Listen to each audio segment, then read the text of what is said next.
¿no? Conocíamos nosotros que era una solución, que era una mezcla homogénea, un soluto y un solvente, ¿cierto?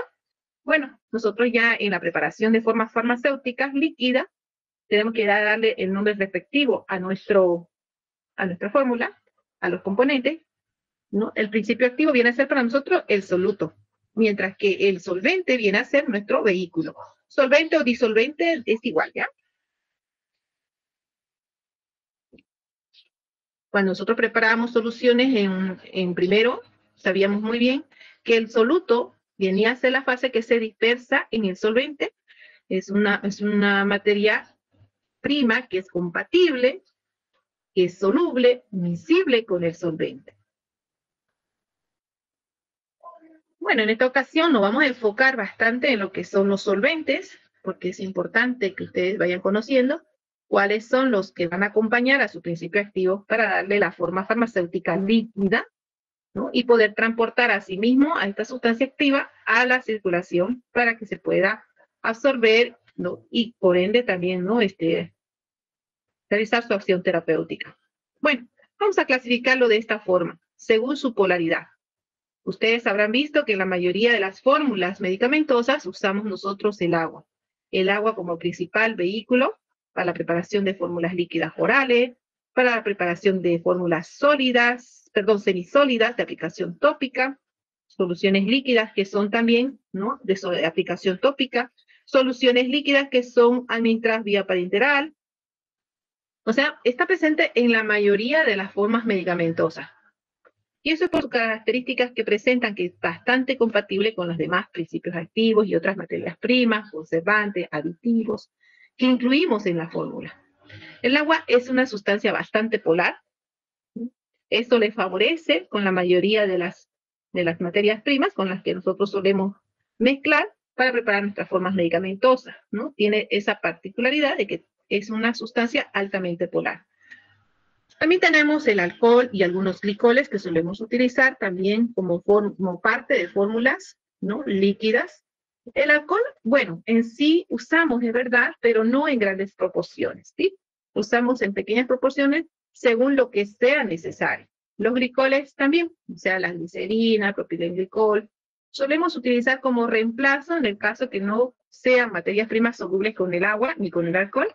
Podemos utilizar, ¿no?, estas sustancias gliceradas, que pueden ser, ¿no?, una opción, que también son compatibles ¿no?, con la piel, se absorben muy bien, vía oral también, entonces no causa daño alguno a nivel del organismo, son inertes y ayudan bastante a la incorporación de materias primas que son insolubles en el agua.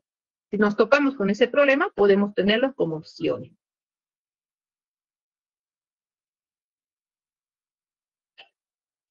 El agua, como les decía, es un solvente altamente polar, presenta en su estructura, como ustedes saben muy bien, ¿no?, un átomo de oxígeno y dos de hidrógeno, ¿cierto? Esos hidrógenos forman puentes, ¿no?, de hidrógeno y son altamente atraídos por otros iones, ¿no?, los cuales pueden ser solubles, a eso se debe que sean muy solubles, pero podemos tener materias primas que no tengan esa característica y esa afinidad con el agua, por lo tanto son insolubles. En esos casos no podemos formar soluciones homogéneas. En esos casos tendríamos que preparar otro tipo de solución en el cual no sería partícipe el agua, ¿no? Tendríamos que utilizar otros solventes que vamos a ver más adelante cuáles pueden ser. Tenemos en el caso de las sustancias semipolares, que tienen algo de miscibilidad con el agua, la acetona, el éter etílico, los polietilenglicolic. Bueno, en este caso, estas tres sustancias mayormente las utilizamos nosotros con otros fines, ¿no? Lo usamos para hacer extracciones de sustancias activas. En el caso de la acetona, lo usamos para recubrir nuestro comprimido, como una película protectora, una película, ¿no?, adhesiva a nuestro comprimido para evitar su desintegración. Pero lo usamos en proporciones y en diluciones, ¿no?, bastante bajas, ¿sí? Algo que sea compatible con el organismo. En el caso del éter etílico, solemos utilizar para hacer extracciones. Tiene bastante compatibilidad con muchos aceites esenciales, los cuales nos resulta cómodo para usar como método, ¿no?, como un solvente extractor. Dentro de los apolares tenemos las sustancias que son oleosas, aceites vegetales, el cloroformo, benceno, algunos compuestos orgánicos. Estas sustancias, aceites vegetales, mayormente son los que extraemos de las plantas medicinales con acción terapéutica también, ¿no? Algunos tienen acciones terapéuticas, como el aceite de ricino, el aceite de oliva, el aceite de coco, ¿no? Y otros aceites que son muy importantes y que suelen usar en bastantes formas medicamentosas de uso tópico. Aquí tenemos algunos ejemplos de solventes orgánicos y otros solventes más que se suelen usar, pero mayormente en la industria química, ¿no? Como el benceno, que lo usan como combustible para algunos vehículos, para disolver grasas y aceites y pinturas. El tolueno, que lo utilizan como medio para preparar pues explosivos y algunos colorantes, pero en dosis muy pequeñas, ¿no? El ácido benzoico, que lo usamos como un conservante, lo vamos a ver presente en muchos alimentos que son enlatados, ¿no? Como conservas, tiene una buena acción conservante, está presente también en algunos medicamentos, es bastante utilizado. El benzaldehído se lo utiliza como saborizantes. El naftaleno lo utilizan en la industria química para preparar germicidas y parasiticidas. Los fenoles que se extraen, estos solventes, se utilizan para preparar algunos medicamentos, perfumes, fibras, textiles artificiales. Bueno, estos son algunos de los ejemplos de algunos solventes que se suelen usar también en la industria química y farmacéutica. Vamos a clasificar ahora los solventes de acuerdo a su aplicación. ¿Cómo lo vamos a usar? Bueno, la mayoría de las fórmulas parenterales utilizan el agua para inyección, ¿sí? El agua para reconstituir algunos medicamentos y poderlos administrar vía parenteral, ¿no? Mayormente los intramusculares. Eso sí, los medicamentos, estos tipos de solventes acuosos que se suelen usar para administrar por uso parenteral tienen que reunir ciertas condiciones y requisitos, ¿no? Tienen que ser estériles y presentar, pues, ¿no? Entre sus características también es ser libres de pirógeno, porque eso podría perjudicar también, ¿no? La estabilidad del medicamento y por ende también el organismo humano donde lo vamos a administrar. Como uso oral, los solventes, nuevamente tenemos el agua, uso oral y uso externo. El agua, el alcohol y la glicerina, ¿no? Igualmente lo solemos utilizar bastante por aplicación a nivel de uso tópico. Este tipo de solvente, el agua, ustedes saben bien que nuestro organismo mayormente el porcentaje es agua, ¿no? Nuestras células, nuestros órganos, nuestros sistemas, aparatos, funcionan también gracias al agua, ¿no? El agua está presente para la fracción. Entonces, si nosotros preparamos una forma medicamentosa de uso oral o uso tópico, no es raro ver el agua presente en las fórmulas porque nuestro organismo lo absorbe muy bien. ¿Sí? Ahora, en el caso que tengamos que preparar una forma medicamentosa de uso oral o uso externo, y vemos que nuestra materia prima es insoluble en el agua, usamos otros recursos, les decía, ¿no? Anteriormente, tenemos el alcohol o la glicerina, que podríamos emplear como un sustituto, ¿no? En el caso del alcohol, es verdad que, bueno, usamos el alcohol, pero no en grandes proporciones, ¿sí? Usamos el alcohol en pequeñas proporciones, la cantidad suficiente que sea para poder disolver aquella materia prima sólida e insoluble, incorporarlo nuevamente a la mezcla. Ahora, en el caso de que querramos nosotros, después de terminar de elaborar nuestro medicamento, eliminar el alcohol, lo que podemos hacer es evaporarlo mediante un baño María, ¿no? Calentamos el preparado y eliminamos el alcohol, porque es muy volátil, ¿no? Es inestable a alta temperatura, entonces se lo elimina. Ahora, si no sucede eso, tenemos que poner en las etiquetas de nuestros medicamentos siempre presente, ¿no? Si se utilizó el alcohol, colocar en nuestras listas de componentes para que las personas que están tomando alguna medicación no haya una interacción por esta sustancia que estamos usando. Eso siempre se debe recalcar. Ahora, la glicerina también lo solemos utilizar. La glicerina tiene bastantes propiedades.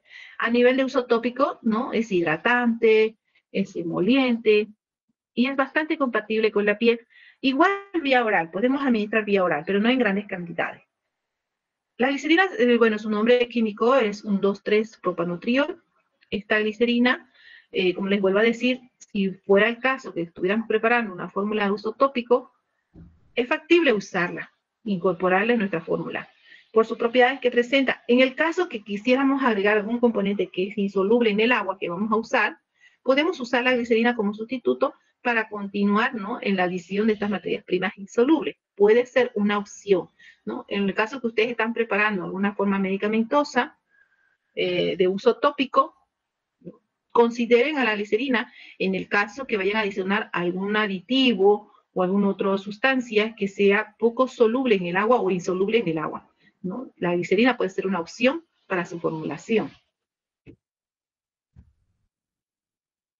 Como uso externo, exclusivamente externo, tenemos la glicerina nuevamente, los propilenglicol, agua, el alcohol, los polietilenglicoles. Bueno, en uso externo el alcohol no es muy recomendado, ¿no? Porque el alcohol, bueno, deshidrata las células y la piel tiende a mantener un aspecto seco, ¿no? Y entonces el alcohol casi no es muy recomendado si van a preparar, digamos, fórmulas de uso tópico, utilizar el alcohol. Sí tenemos algunas disoluciones, tenemos algunas soluciones de uso tópico que presentan alcohol, y tal vez esto para desinfectar, ¿no?, algunas heridas abiertas. Pero si queremos aplicar sobre la piel una forma de nutrir la piel, ¿no?, con antioxidantes, entonces no es recomendable el alcohol. ¿Sí? La idea es nutrir la piel, que vuelva a recibir, ¿no?, a reconstituirse nuevamente. Entonces el alcohol estaría jugando en contra con el preparado, ¿no?, con su acción terapéutica. Entonces, en ese caso, les recomiendo siempre lo que es la glicerina como sustituto del alcohol. En el proceso de elaboración, bueno, les decía que cuando vayamos a preparar una forma medicamentosa, desde el momento que iniciamos el aislamiento de la sustancia activa, usamos solventes extractores, ¿no? Solventes que pueden ser el éter etílico, alcohol, cloroformo. Podemos usar también la glicerina, los propilenglicoles, el agua también podemos usar para hacer las extracciones, ¿no?, de las sustancias activas. Eso en el caso que vayamos, digamos, a empezar desde un inicio, ¿no?, a extraer nosotros mismos la sustancia activa de las plantas medicinales, ¿no? Podemos usar estos solventes como forma para extraer las sustancias activas. La acetona, bueno, también se lo usa, ¿no?, para hacer extracciones, es verdad, ¿sí? Se puede usar. Pero mayormente en la industria farmacéutica, la acetona se suele usar para recubrir, como les decía hace un momento, los comprimidos, ¿no? No siempre se lo usa así, ¿no? Generalmente pueden usar otra forma de recubrimiento, ¿no? Pero la acetona también es una opción. Esto ayuda a que el comprimido se mantenga así firme, no se desintegre y se mantenga pues su sabor, su color, ¿no?, para evitar tal vez su degradación, ¿no?, con el tiempo. Bueno, otra forma de clasificarlo tenemos por su afinidad con el agua. Normalmente tenemos el agua presente, ¿no? Tenemos algunas sustancias acuosas, esencia o sustancias que hemos extraído de alguna planta medicinal, alguna infusión o algo, y queremos adicionar pues más agua como para ver tal vez disminuir su concentración, pues el agua, si vamos a incorporar más agua, sabemos que va a haber compatibilidad y sí se van a poder mezclar. Tenemos los disolventes no acuosos o hidromiscibles. En este caso, vuelvo a recalcar, ¿no?, si tenemos sustancias que se van a incorporar en la fórmula y no son solubles en agua, simplemente buscamos otras opciones, ¿no?, como los solventes no acuosos, pero que sí tengan afinidad por el agua, ¿no?, en el caso de los hidromiscibles, ¿no? Uno de ellos, como le vuelvo a recalcar, el alcohol. El alcohol es una sustancia no acuosa, pero sí es hidromiscible, ¿sí? Es no acuosa e hidromiscible. Sí tiene compatibilidad con el agua, sí se puede mezclar. Eso podría ser una opción, ¿no? Vuelvo a recalcar, cuando ustedes vayan a preparar su fórmula, tengan presente siempre, ¿no?, el caso de las características que presenta su sustancia activa y el solvente que van a elegir. Y toda la fórmula, ¿no?, toda la fórmula que van a acompañar a su sustancia activa, que sea compatible con ese solvente que van a usar. Tenemos los disolventes liposolubles, que aquí tenemos lo que son los aceites vegetales. Estos disolventes pues tienen afinidad por los aceites, tienen esa misma característica polar y va a haber bastante compatibilidad. Por ejemplo, en el caso cuando preparamos una crema, generalmente lo que hacemos nosotros es preparar la crema, pero en dos fases. ¿Sí? Una fase que es oleosa y una fase que es acuosa. Y tomamos el cuidado de adicionar las materias primas que son solubles en la fase oleosa y seleccionar pues a las materias primas que sean solubles en la fase acuosa y mezclarlas por separado. ¿Sí? Una vez mezcladas por separado, las podemos ya después fusionar.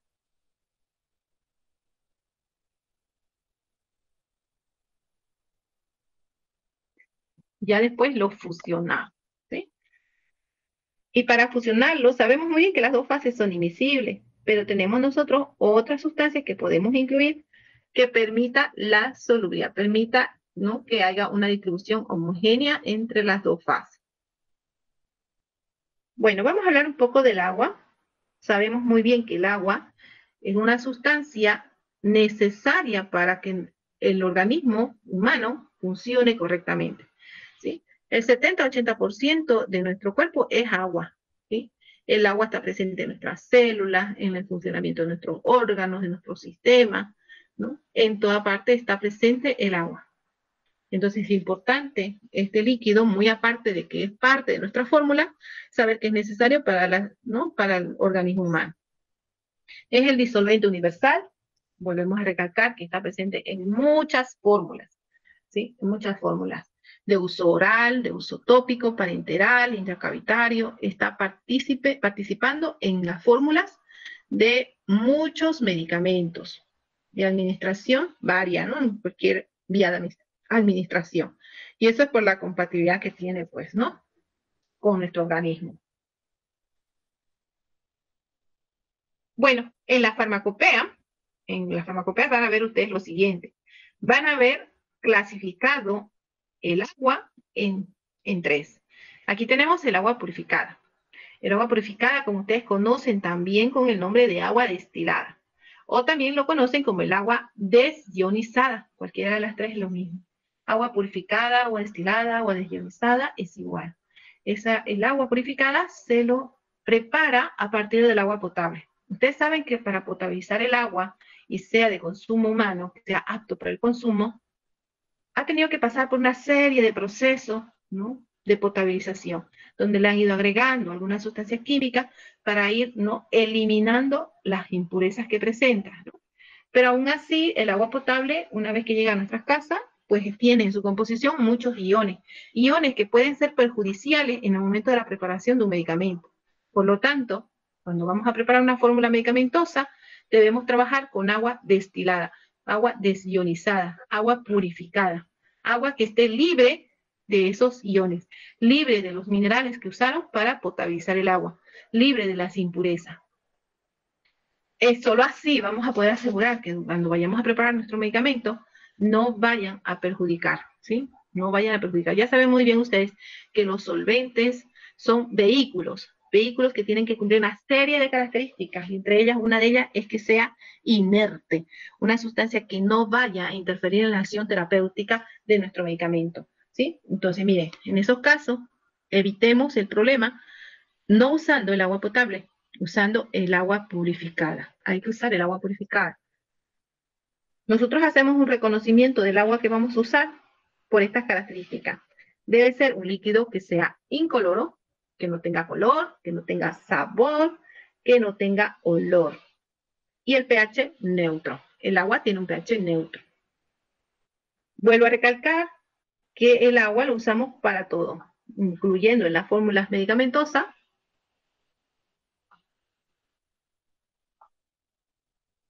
como también como líquido extractor, como también, ¿no?, mantener nuestros materiales, equipos limpios, ¿no?, para lavar nuestros equipos, nuestros recipientes, materiales, y mantenerlos limpios. Aquí hay una pequeña tarita que les he puesto con rojo. Hemos dicho que el agua purificada se lo puede obtener a partir del agua potable mediante tres técnicas, ¿sí? En industrias químicas que nos proporcionan el agua destilada o agua desionizada, o en los mismos laboratorios industriales, farmacéuticos, tienen su zona, ¿no?, para proveer el agua destilada. para la aplicación de fórmulas, para lavar los insumos, materiales, equipos, ¿no? Los laboratorios mantienen también su zona de obtención de agua purificada. Bueno, me van a investigar lo siguiente: en qué consiste la técnica de destilación, el intercambio iónico, ósmosis inversa. Esas tres técnicas lo van a estudiar, van a buscar un breve concepto de cada una de ellas y cómo se aplica para obtener el agua purificada.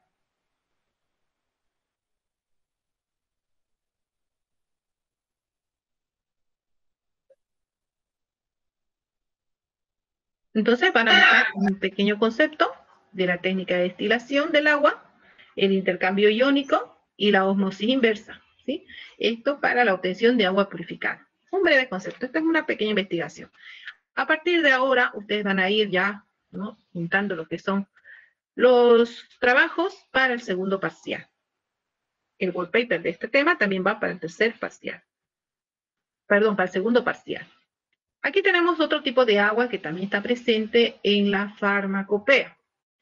El agua para preparar inyectables o agua para inyección, que también así se lo conoce. ¿Sí? En la farmacopea lo van a encontrar así, agua para inyección. El agua para inyección, vuelvo a recalcar, como les decía al comienzo, ¿no? El agua que se administra para uso parenteral debe cumplir una serie de requisitos. Deben pasar por un proceso de esterilización, ¿sí? Y también eliminar los pirógenos, un proceso de eliminación de pirógenos. Ustedes saben que un pirógeno puede causar daños a nivel del organismo si es que ingresa ¿no?, en la aplicación del medicamento. Y uno de los primeros síntomas es que produce fiebre. Entonces, eso tenemos que evitar cumpliendo los requisitos para este tipo de agua, el agua para inyección. Esto mayormente son el agua que viene en dosis para reconstituir medicamentos que son de administración intramuscular, ¿no?, subcutáneo, para eso. Pero tenemos otro tipo de agua también que menciona la farmacopea. Aquí ya resalta lo que es el agua estéril para inyección. Cuando resalta este título, agua estéril para inyección, las exigencias son mayores, porque estos medicamentos se los administran directamente a la vena, ¿sí?, directamente a la circulación sanguínea. Por lo tanto, este tipo de fórmulas tienen que pasar por un proceso de esterilización controlada, ¿no? Debe estar libre de pirógenos y bueno, pues las formas farmacéuticas que conocemos, que son preparadas con agua estéril para inyección, son los sueros, ¿sí? Los sueros. Y aquellos que usamos para diluir y administrar endovenoso, ¿sí? Tienen un requisito, ¿no?, mucho más superior en cuestión de sus exigencias. Porque ustedes no se olviden que al administrar endovenoso, la circulación es inmediata y la acción es inmediata. La reacción es inmediata. Si hay una intoxicación, ¿no?, o una contaminación, es inmediata la reacción. Se vuelve generalizado, sistémico. Bueno, aquí también tienen otra pequeña tareita. ¿Qué son los pirógenos? ¿Y cuál es su clasificación de ejemplos?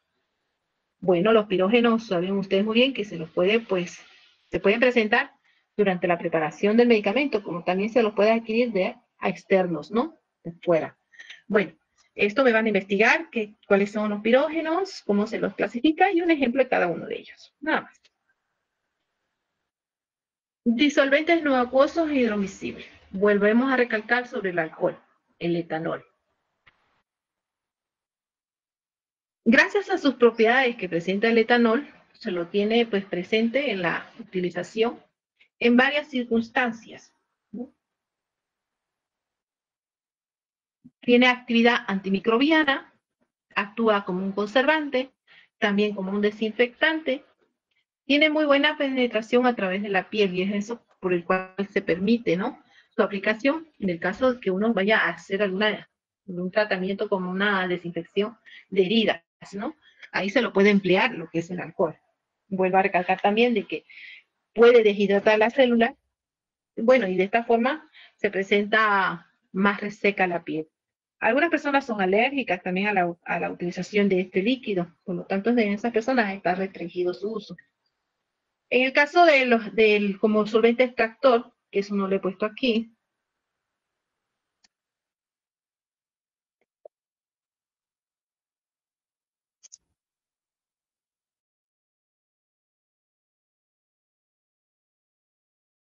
como solvente extractor, solemos realizar maceraciones usando el solvente extractor, el alcohol.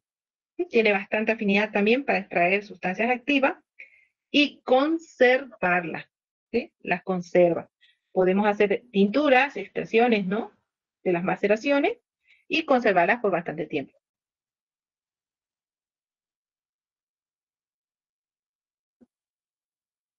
Otros disolventes no acuosos tenemos los polialcoholes, que son los propilenglicol, la glicerina, los polietilenglicoles, los de 340 de peso molecular, polietilenglicoles líquidos, que usamos para administración parenteral, oral, viscosante en colirios.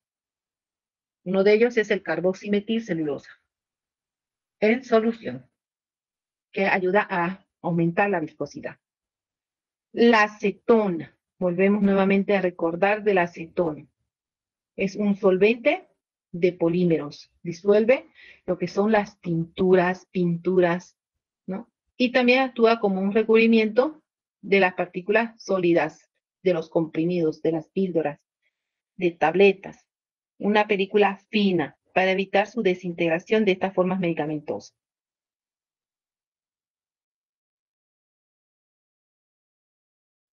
Aquí les he puesto un ejemplo de cada una de las aguas, cómo las usamos. Los disolventes liposolubles son los aceites de semillas vegetales. Volvemos a recalcar, ¿no? ¿Cuáles son ellas? El aceite de oliva, el aceite de ricino, el aceite de coco, ¿no? El aceite de cusi, de aceites también que son extraídos de algunos animales, ¿no? Como el aceite de hígado de bacalao, el aceite de víbora, que se suelen usar. Bueno, aquí este pequeño cuadrito, observen bien lo siguiente.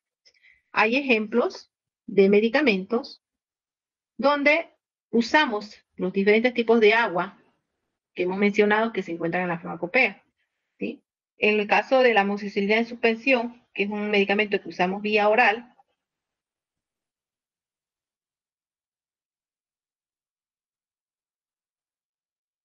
bueno, algunos laboratorios presentan la amoxicilina en suspensión en polvo y, bueno, acompañados de una ampolla de agua purificada. Agua purificada, ¿no? En la cantidad exacta que se necesita para reconstituir la amoxicilina que está, pues, ¿no? En polvo. Entonces, el agua purificada no es más que el agua que ha sido liberada de los iones, ¿no ven? Que hemos dicho, que proviene del agua potable, que ha sufrido un proceso de destilación, de eliminación de las impurezas.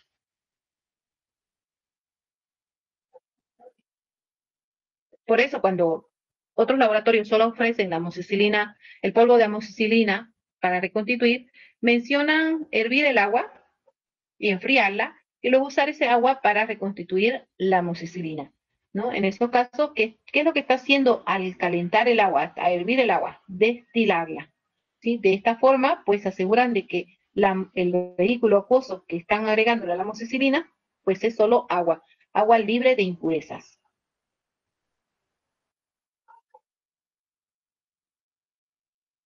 La penicilina benzatínica. Estos tipos de penicilina se administran de uso parenteral a nivel muscular.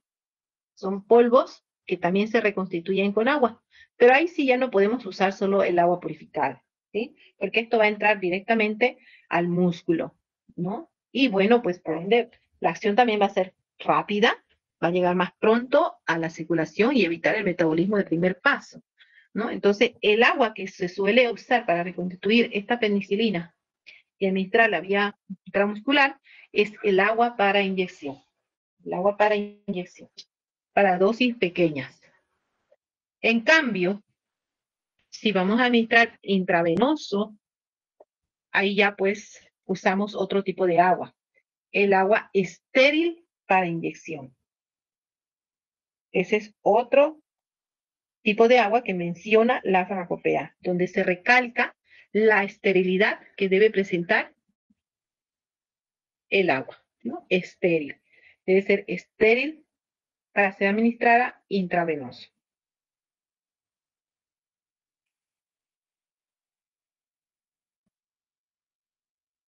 Aquí hay un ejemplo de la emulsión de Scott.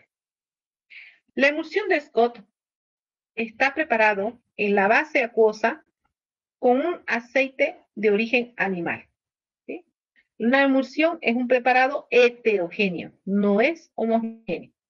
Pero para dosificar necesitamos que este preparado esté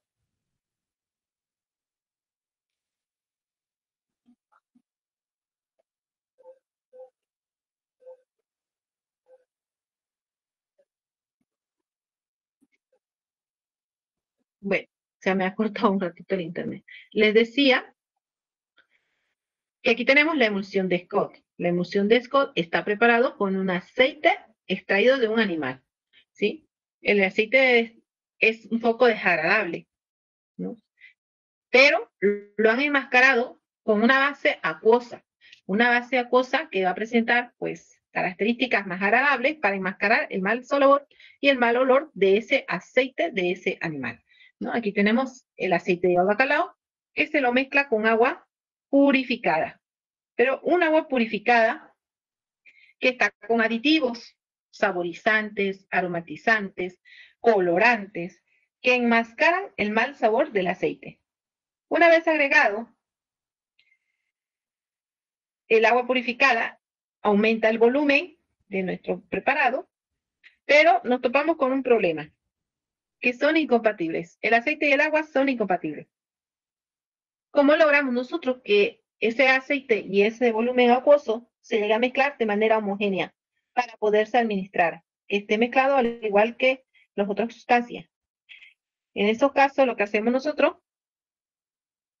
es usar ciertos recursos como la adición de una sustancia auxiliar, una sustancia que va a venir a ayudar a que el aceite con ese volumen de agua se llegue a mezclar. A eso le llamamos nosotros sustancia emulgente. Sustancia emulgente. Aquí hay una pregunta tipo examen de todo lo que les estuve explicando. Si ustedes están preparando una fórmula medicamentosa y en su fórmula el vehículo es el agua,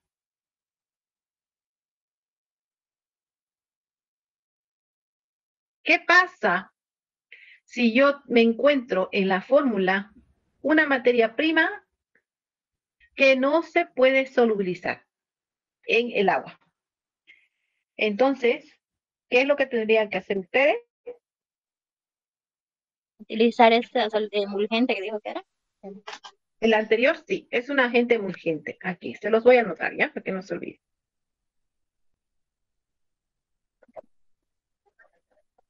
Aquí, vamos a poner entre paréntesis, para lograr que la mezcla de homogeneidad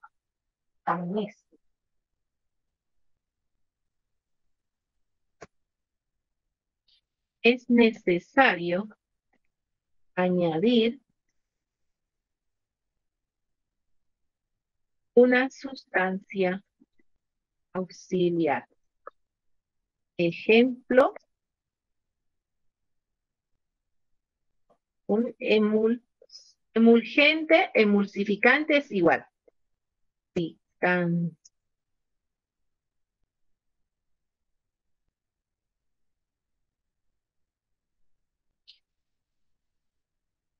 emulgente. Acá, por ejemplo, en la amoxicilina en suspensión, sabemos muy bien que la amoxicilina tampoco es soluble en el agua.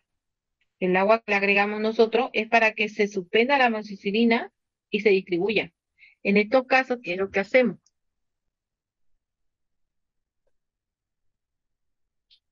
Se va a servir el agua, dijo, ¿no? Sí, el agua se hace hervir porque se necesita el agua purificada, ¿no? En el caso de esos medicamentos que algunos laboratorios incluyen, ¿no? En las cajitas la amoxicilina en polvo, pero también incluye una ampolla de agua para reconstituir. Pero hay muchos medicamentos de amoxicilina de otros laboratorios que solamente está el polvo, pero no el agua. Entonces, el médico les recomienda o el farmacéutico que la atiende también, ¿no? Que debe reconstituir con agua purificada. Bueno, y como no es mucho lo que tiene que usar, lo que les indica es que hiervan el agua para eliminar las impurezas, ¿no? Y los iones. Y ese agua hervida recién lo utiliza, ¿no? Lo enfrían y lo utilizan para reconstituir la amoxicilina, ¿sí? Con agua hervida, que es el mismo agua purificada. Pero la amoxicilina no es que se va a disolver en el agua, no se disuelve, se dispersa.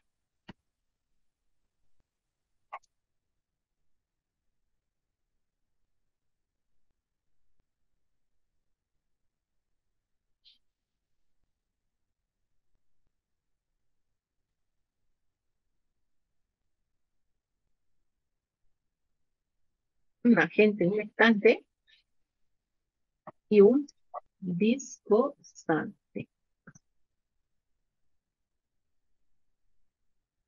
Ahí está.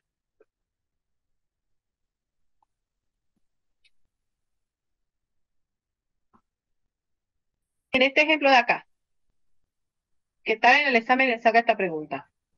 Si quieren incluir una materia prima sólida, insoluble o poco soluble en una fórmula líquida acuosa de uso oral, ¿cuál sería su opción?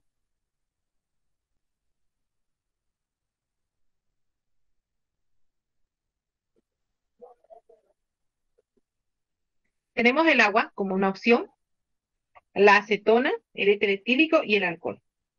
¿Por qué lo remarqué el alcohol?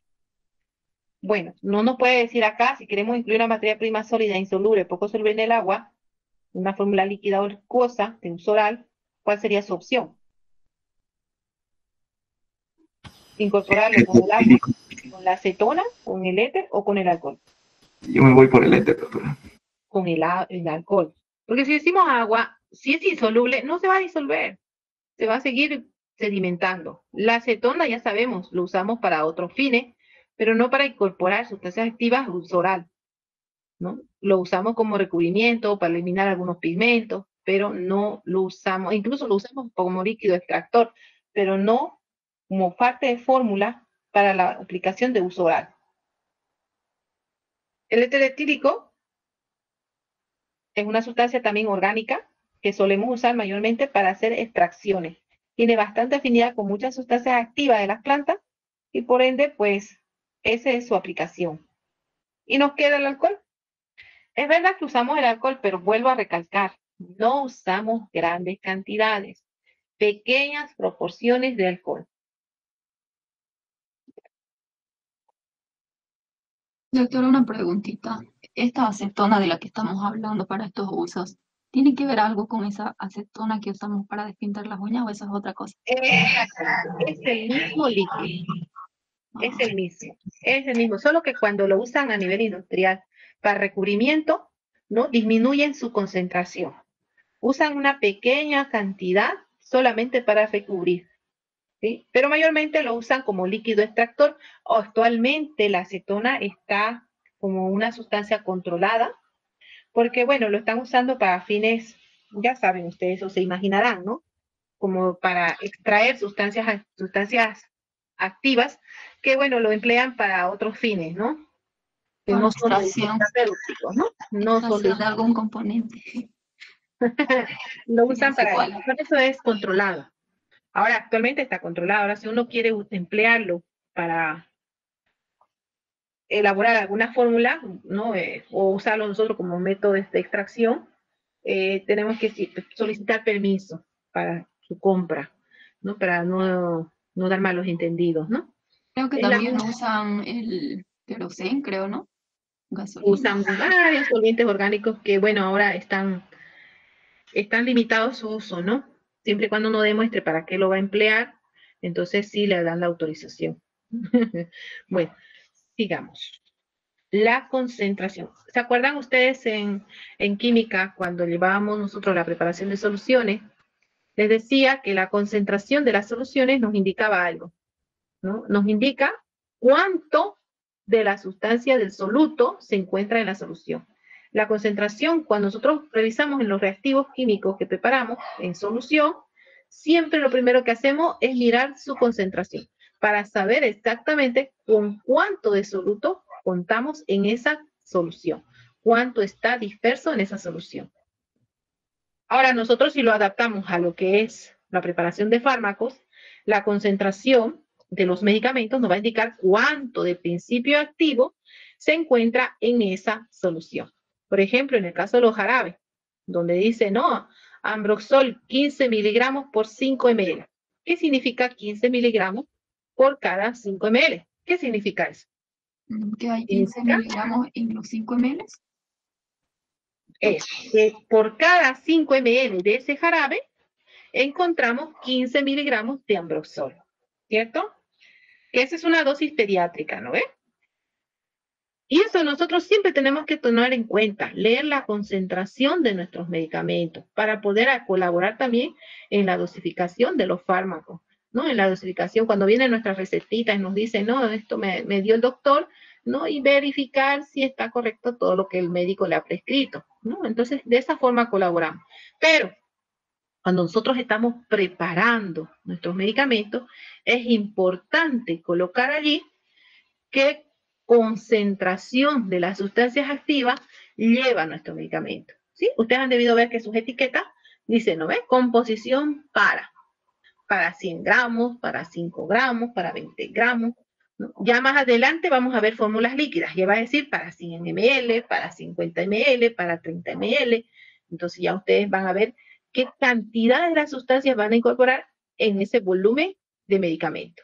¿Sí? Y entonces la concentración va a darnos esa pauta de cuánta sustancia activa tiene ese medicamento que estamos preparando. Y en base a ese dato se realiza la dosificación. Bueno, ustedes van a recordar un poquito, en su sílabus tienen un cuestionario donde están varios ejercicios para que ustedes puedan recordar, ¿no? Lo que son concentraciones en porcentaje peso-peso, las concentraciones en peso-volumen, volumen-volumen, fracciones molares, molaridad, normalidad, molalidad, partes por millón, ¿no? Es para que recuerden ustedes, nosotros cuando preparamos medicamentos, la mayoría que hemos estado observando hasta el momento, están en porcentaje peso-peso. ¿Por qué peso-peso? Porque son fórmulas sólidas, ¿cierto? Fórmulas sólidas. Ya vamos a elaborar fórmulas semisólidas, fórmulas líquidas, y ya vamos a ver otro tipo de concentraciones.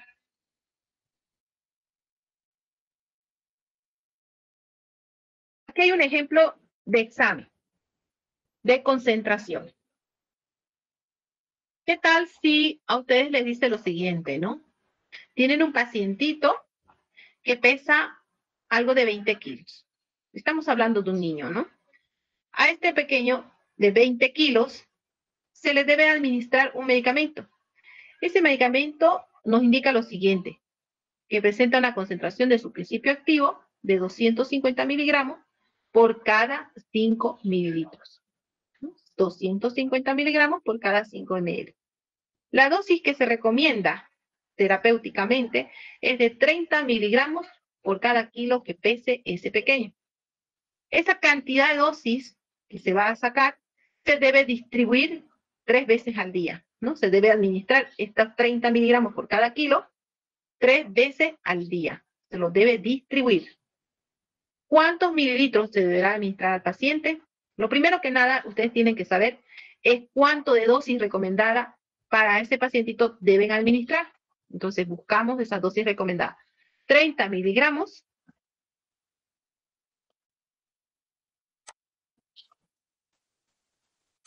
Dime. Sí, 3 veces al día. Ahí está. Así, 250 miligramos por cada 5 ml. Esa es la concentración. ¿Sí? La concentración. Pero la dosis que se recomienda es administrar 30 miligramos por cada kilogramo peso. Entonces, primero verifiquemos cuánto de dosis recomendada se le va a dar a ese pequeño que pesa 20 kilos. Si 30 miligramos se recomienda por cada kilo que pesa el paciente, para 20 kilos, ¿cuánto va a administrarse ese pacientito? 600 miligramos. Ahora dice acá, por día. O sea, estos 600 miligramos se van a administrar durante el día, distribuido en 3 veces al día. Se lo tiene que distribuir la dosis que hemos calculado 3 veces al día. Entonces lo dividimos entre 3. Nos va a dar un dato de 200 miligramos. Muy bien, ahora vamos a la concentración de nuestro medicamento. La concentración es de 250 miligramos por cada 5 ml. Ahí está, 250 miligramos por cada 5 ml. ¿Cuánto deberá tomar el pequeño entonces? 200 miligramos es la dosis que se le va a administrar 3 veces al día. ¿Cuántos mililitros es eso? 200 por 5, entre 250, 4 ml. Esa será la dosis que se le va a administrar a ese niño. Dosis. 4 ml del medicamento. No se le va a dar 5, se le va a dar 4. Si pesa menos, ¿será que esta dosis va a disminuir? Sí, va disminuyendo. Si pesa más, aumentará. ¿Sí? ¿Qué tal si pesa 40 kilos? ¿Cuántos mililitros le van a dar a ese niño? 8 ml. Ya sería 8. Aumentar la dosis, ¿no ves? Ya no van a darle 5, le van a dar 8, ni 4, le van a dar 8 mililitros. Aquí tenemos otro ejemplo. Así hay preguntas en el examen, por si acaso. Hay preguntas de dosificación, según la concentración del medicamento. Lean bien la pregunta antes de responder, ¿ya? Se debe administrar el antibiótico a un paciente que pesa 15 kilos. Es un niño más pequeño.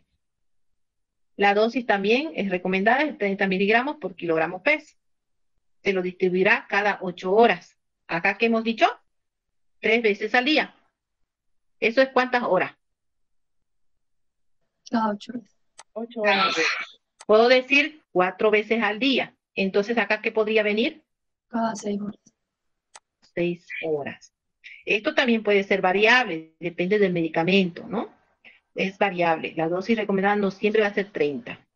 Bien. La concentración del medicamento es de 250 por 5 ml. Esto también es variable, ¿sí? No siempre la dosis en concentración de los fármacos es así. En el Ambrosol viene de 15 miligramos y viene de 30 miligramos, ¿sí o no? Puede Sí. ser variable, ¿no? No siempre va a ser algo para todos los medicamentos esta concentración. ¿Cuántos ml deberá administrar al paciente? Nuevamente hacemos el mismo procedimiento. Calculamos la cantidad de medicamentos que se le va a dar a ese pequeño, para 15 kilos, 450. Lo fraccionamos entre 3, porque es cada 8 horas. 150 miligramos. Si la concentración de nuestro fármaco es de 250 por cada 5 ml, para 150, ¿cuántos mililitros será? 3 ml. ¿Sí? 3 ml, una dosis mucho más pequeñita, ¿no? Si es más grandecito el niño, va a pesar más, entonces la dosis va a aumentar. Tengan mucho cuidado con eso cuando estén sacando sus cálculos. A veces un cambio en la regla de 3 simple puede variar. Eso les ha pasado en sus procesuales, ¿no? He estado revisando los exámenes hoy día y tienen mucha falla en el cálculo de las materias primas. Yo diría que del 100% hay un 80% que ha fallado en los ejercicios. Eso tienen que practicar más, porque no se olviden que se vienen más fórmulas y son otras concentraciones que vamos a usar, otras formas de hallar, ¿no? Los cálculos de materia prima. Y tienen que practicar. La solubilidad. ¿Es importante en las disoluciones? Sí. Si las soluciones son homogéneas, entonces necesitamos que las materias primas que va a incluir nuestra solución sean solubles, ¿sí? Sean solubles. La solubilidad se la puede controlar, ¿no? Dependiendo la cantidad que se pueda disolver en un determinado volumen. Puede disolverse gran cantidad o una pequeña cantidad. Y cuando decimos gran cantidad es bastante soluble. Si decimos una menor cantidad es poco soluble. Y puede haber también materias primas que son insolubles. Vuelvo a recalcar, el hecho que son insolubles no significa que no se las pueda adicionar en nuestra fórmula homogénea. Se las puede incorporar, pero gracias a la aplicación y utilización de un cosolvente. ¿sí? Necesitamos de otra sustancia que ayude a aumentar la solubilidad o que nos permita incorporarla. ¿Cuáles son los factores que vamos a tomar en cuenta para la solubilidad de nuestras sustancias, ¿no? La preparación de nuestras soluciones? La temperatura. Bueno, en el caso de la temperatura, ustedes se van a dar cuenta cuando estén preparando sus fórmulas. En algunas ocasiones, ¿no? La farmacopea nos indica lo siguiente: tal materia prima es soluble en agua. Pero nos topamos con un problema que cuando estamos preparando, nuestra materia prima no se solubiliza, pero nos indica que sí es soluble. ¿Qué pasó? ¿Por qué no se está solubilizando? Hay que leer bien la farmacopea, porque ahí tal vez indique que se disuelve a cierta temperatura. ¿Sí? Si no menciona cierta temperatura, entonces significa que se disuelve a temperatura ambiente. Pero si nos especifica que se disuelve aumentando la temperatura, entonces tenemos que hacerlo. ¿Sí? Tenemos que calentar para que se logre disolver. Ahora también puede ser que sí sea soluble en agua a temperatura ambiente, pero tal vez la materia prima que estamos usando presenta ciertas impurezas que impida que se disuelva. Entonces, en esos casos, ¿qué es lo que hacemos? Calentamos, pero no de forma directa. Lo hacemos en una forma indirecta para proteger siempre la sustancia activa y los demás componentes. Y tampoco calentamos a grandes temperaturas, ¿sí? Calentamos, es verdad, pero controlando. La forma correcta de aplicar la temperatura es la siguiente. Ustedes ponen en un baño María a temperatura ambiente. Con un termómetro controlan la temperatura, aumentando gradualmente de 10 grados en 10 grados. ¿Sí? Primero 10 grados centígrados aumenta, calienta. Otros 10 grados, si no se solubiliza, siguen aumentando. Nuevamente otros 10 grados. Lo que tienen que tener cuidado es no extralimitarse en el calentamiento. Tienen sus normas también las preparadas. Por ejemplo, en el caso de los jarabes, ¿no? En los casos de los jarabes tenemos un límite nosotros para calentar, para administrar la temperatura. Ese límite está entre los 80 grados centígrados. No llegamos a una temperatura de ebullición. Controlamos la temperatura que no sobrepase los 80 grados. De esa forma estamos protegiendo que la materia prima que estamos solubilizando no sufra una descomposición. ¿Sí? Y la administramos gradualmente. Aumentamos 10 grados, otros 10 grados y así sucesivamente hasta llegar al límite. ¿Sí? Si llegar al límite no se solubiliza, entonces quiere decir que tiene muchas impurezas, otros agregados que están imposibilitando a esa materia prima que se solubilice. ¿Sí? O tal vez estamos frente a una materia prima que es adulterada y no es la que estamos nosotros necesitando. Entonces, miren, en esos casos se lo debe rechazar y cambiar de materia prima. La naturaleza y polaridad del solvente. No nos olvidemos que cuando vamos a preparar nuestra fórmula, sabemos que el agua es un solvente altamente polar. Por lo tanto, las materias primas que adicionemos al solvente acuoso tienen que tener esa característica, una alta polaridad, ¿no? En el caso que sean semipolares o apolares, no se van a solubilizar en el agua. No va a pasar eso. ¿Sí? Entonces, en eso tendríamos nosotros un gran problema. Tenemos nosotros que ser, ¿no? Críticos al momento de usar nuestro solvente, ¿no? El por qué las materias primas que quisimos adicionar no se disolvieron. ¿Qué es lo que sucedió? ¿Qué fue lo que pasó? ¿Por qué no se disolvió? Y puede ser porque las características que presentan no son compatibles. Los compuestos que se presentan en forma iónica en la preparación de soluciones tienen mayor solubilidad, ¿sí? Porque tienen la constante dieléctrica elevada. ¿Sí? Los compuestos iónicos, la mayoría de las sustancias que están en forma de ión en una solución son más solubles. pH del medio. También es importante conocer el pH de nuestras soluciones cuando vamos a preparar. ¿Sí? En el caso de los electroditos débiles, que tienen un comportamiento como ácido básico en forma ionizada, son más solubles, ¿sí? Cuando están en forma ionizada, ¿sí? En cambio, cuando no tienen esa forma ionizada, tienen esta particularidad de ser insolubles, ¿sí? Eso tenemos que tener muy en claro, que si las sustancias están en forma de ion, te van a presentar mayor solubilidad que las fórmulas que son no ionizadas.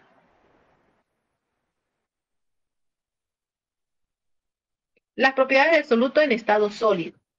Tenemos las que son en forma cristalina y las que son en forma amorfa. Bueno, vuelvo a explicarles esto. Aquí tenemos en este esquema las partículas de materia prima sólida que vamos a incorporar a un solvente. Si son cristalinas, significa que cuando vayamos a adicionar al solvente, van a ir cayendo una sobre otra, formando una pared, una estructura más sólida, más compacta. Y de esta forma no permiten que el solvente ingrese y pueda entrar en contacto con cada una de las partículas. ¿Qué pasa con las partículas que tienen características amorfas? Bueno, cuando se lo incorporamos a un solvente, pues van cayendo dentro del interior del solvente y se van acomodando de esta forma. Todas disparejas, ¿no? Dejando espacios libres y vacíos para el solvente, para que entre en contacto con el solvente. Y eso facilita la solubilidad. No quiere decir que las partículas cristalinas no se lleguen a solubilizar, se solubilizan, pero el hecho que tienen esta característica va a disminuir esa solubilidad. ¿Sí? En cambio, estas de acá no necesitan, porque al momento de agregárselas, pues rápidamente se irán disolviendo. La velocidad de la disolución. ¿Es importante para nosotros también este parámetro? Sí, es importante, porque mediante eso, cuando vayamos preparando nuestros fármacos, nos interesa que nuestras materias primas que vamos a adicionar a un solvente se solubilicen muy rápido, ¿sí? Para la preparación. No tenemos que esperar 2, 3 días, un día para que haya la solubilidad, ¿no? Necesitamos que sea rápido, ¿no? La velocidad de la disolución.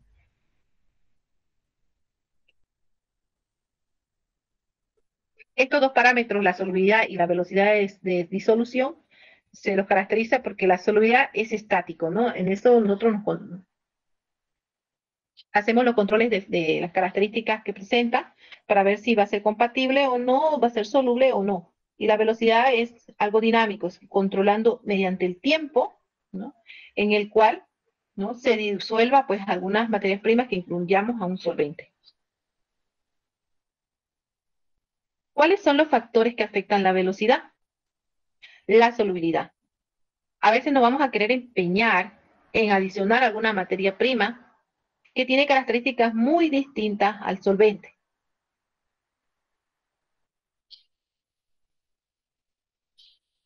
En esos casos estamos hablando de que son insolubles, ¿no?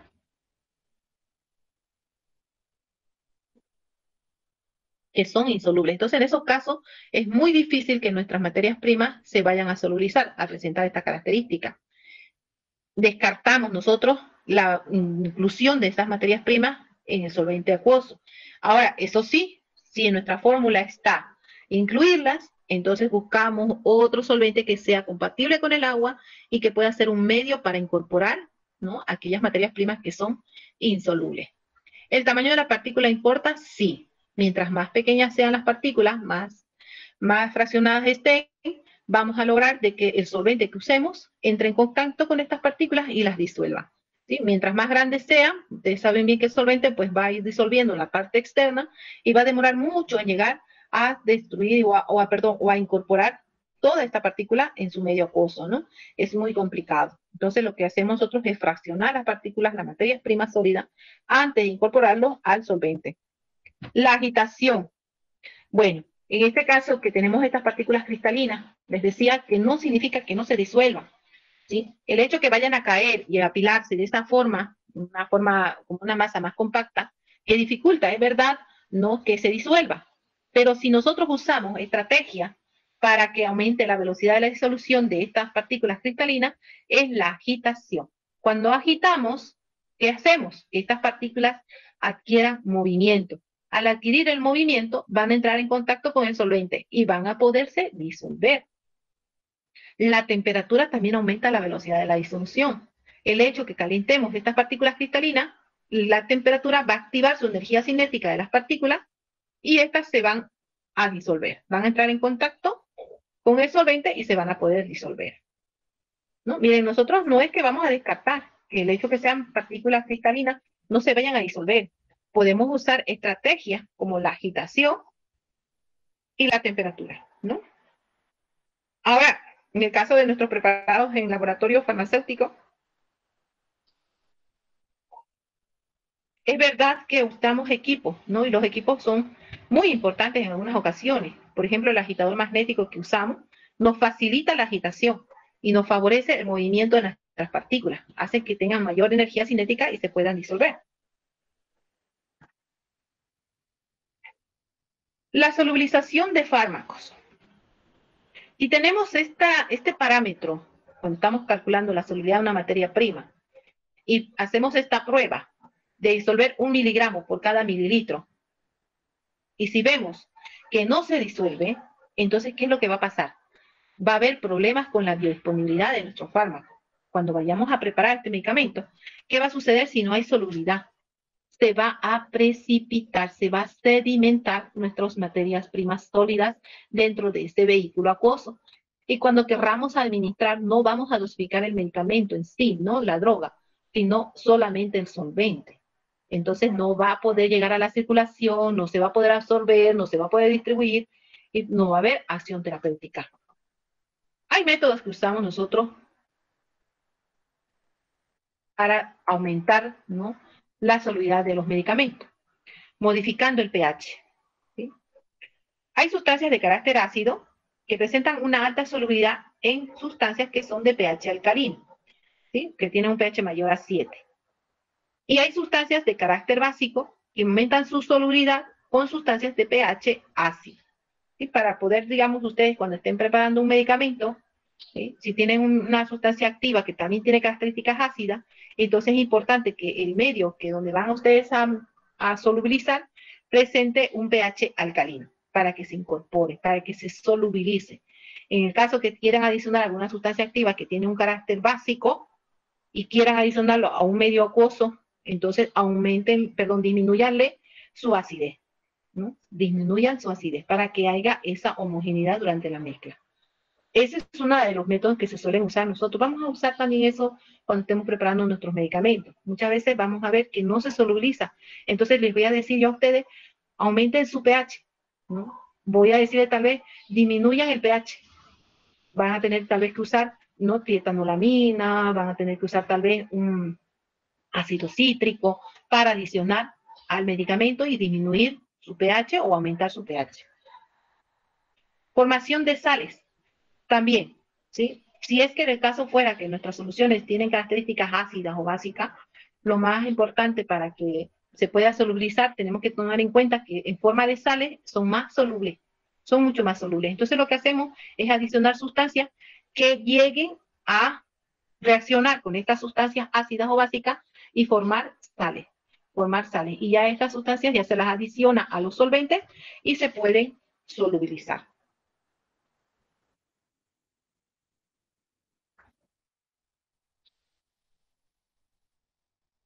O podemos usar la formación de complejos, ¿sí? Podemos usar sustancias que lleguen a complejar a estas sustancias ácidas, básicas, que pueden ser, ¿no?, compatibles con ellas, reaccionar correctamente y formar complejos. Y estos complejos también son más solubles, son mucho más solubles, al igual que las sales. Se pueden formar sales, se pueden formar complejos. El uso de cosolventes. Los cosolventes son sustancias que agregamos al agua, en el caso que usamos un solvente acuoso, estas sustancias se lo agregamos al agua y de esta forma, pues, se aumenta también la solubilidad, ¿no?, de las sustancias que vamos a adicionar, ¿no?, las materias primas sólidas que vamos a adicionar para que haya solubilidad. Y otros métodos que solemos usar son las sustancias tensioactivas o emulsificantes. Les decía, ¿no?, en el caso de las mezclas que preparamos con agua y aceites vegetales o aceites animales y queremos mezclarlos con agua, usamos sustancias emulsificantes, que se los llama también sustancias anfifílicas. Se los puede llamar de esa forma también. Estas sustancias tienen afinidad tanto por el agua como por las sustancias oleosas. Bueno, mediante nosotros vayamos preparando nuestros medicamentos en laboratorio, van a ver ustedes el uso de muchas de estas materias primas, ¿sí? De estas sustancias auxiliares que nos van a ayudar a incorporar, ¿no? nuestras materias primas en nuestra formación de nuestras soluciones. ¿Sí? Ya ustedes ya poco a poco las van a ir identificando en el laboratorio, clasificándolas y viendo también, ¿no? En su formulación para su proyecto, cuáles van a ser necesarias usar, ¿sí? En qué casos usarlas y adicionarlas, pueden incorporarlas también en su fórmula. Bueno, chicos, me hubiera gustado quedar un poco más tal vez para algunas, tal vez dudas que tengan sobre su parcial, sobre sus procesuales que han estado dando. Sé que me comprometí con una de sus compañeras para enseñarle algunas dudas que tenía en cuestión de los cálculos de materias primas, pero se me ha presentado un compromiso, y eso les decía al inicio de la clase, que tengo una reunión y el cual no puedo faltar. Ya no he estado asistiendo últimamente, pero ya me dieron un ultimato. Así que rápidamente, por eso avancé, les pido permiso por hoy día, me voy a retirar temprano, ¿ya? Para ir a alcanzar esa reunión. Doctora, una preguntita rapidito antes que se vaya. Los Word Papers, los cuestionarios que tenemos que presentar son 3, 2 del tema 1 y 1 del tema 2, ¿es así? No, estando solamente hasta el tema 2, hasta preformulación, ¿ya? El tema 1 y tema 2. O sea, son 3 cuestionarios. No se olviden que en el tema 1 hay 2 cuestionarios. Y en el tema 2 hay 1. Ya, eso era lo que me confundía, los dos Cuestionarios cuestionarios. del tema 1 y el cuestionario del tema 2. Eso, y las investigaciones cortas serían. Nada más. Bueno, me disculpan, chicos, ya me voy a retirar. Ya estoy sobre hora. Ya, chao, chao, jóvenes. Hasta Luego, luego. doctora.